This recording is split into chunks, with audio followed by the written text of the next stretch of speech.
Back locally, a respiratory expert said the latest bout of influenza cases in the city is expected to peak around mid-January. But according to Dr. David Hui, we are unlikely to see a comeback of a COVID-19-driven outbreak, at least in the near term.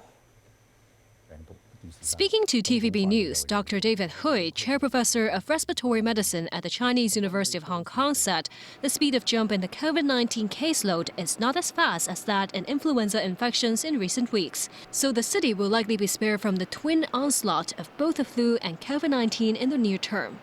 However, with a large number of residents traveling abroad over the Christmas holidays and the outbreaks of H1N1 influenza in popular destinations including Japan, the mainland, Singapore and Taiwan, flu infections will likely increase. And the Department of Health has recently halved the 9.21% baseline positivity threshold for flu. That lower threshold means it's easier to reach an outbreak. By January, we will see more and more influenza cases.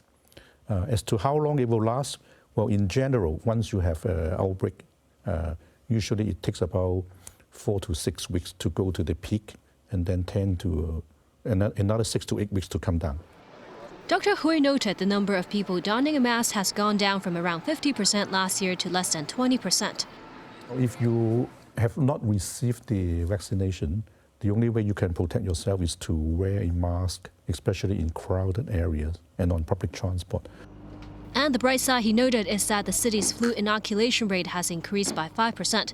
Still, he calls for more vaccination, especially among high-risk groups who can suffer from more complications and a higher mortality rate from flu.